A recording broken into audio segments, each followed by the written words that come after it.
Assalamualaikum warahmatullahi wabarakatuh. Nama diberi Nurina Nazihah binti Zaidi dari Sekolah Kebangsaan Batu Maung. Kod sekolah saya ialah PBA 3001. Saya ingin menceritakan tentang sebuah hipnosis novel. Novel ini ditulis oleh Ami Amira Muhammad Rosli dan dicetak pada tahun 2012.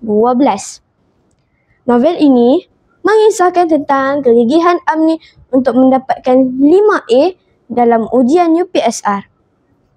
Amni adalah seorang anak yang pandai dan cerdik, tetapi hari ini dia diturunkan kelas kerana memperolehi markah yang rendah dalam ujian matematik. Amni berasa sedih dan murung setiap hari. Tetapi kehadiran kakaknya Marina membawa sinaran kepada adiknya Amni. Kak Marina memberi semua kata-kata semangat untuk Amni agar terus berusaha dan belajar bersungguh-sungguh. Amni pergi ke sekolah untuk sesi perhimpunan.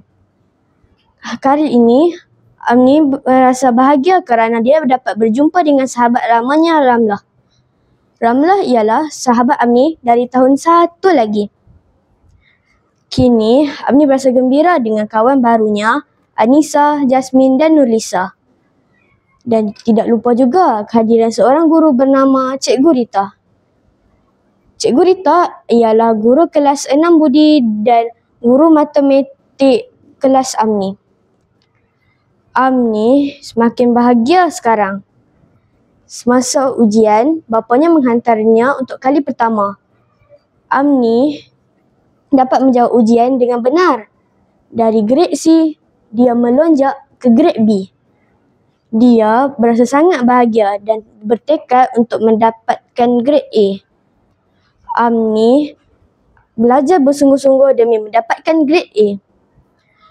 Semasa ujian UPSR berlangsung, Alhamdulillah, Amni memperolehi 5A dalam ujian UPSR.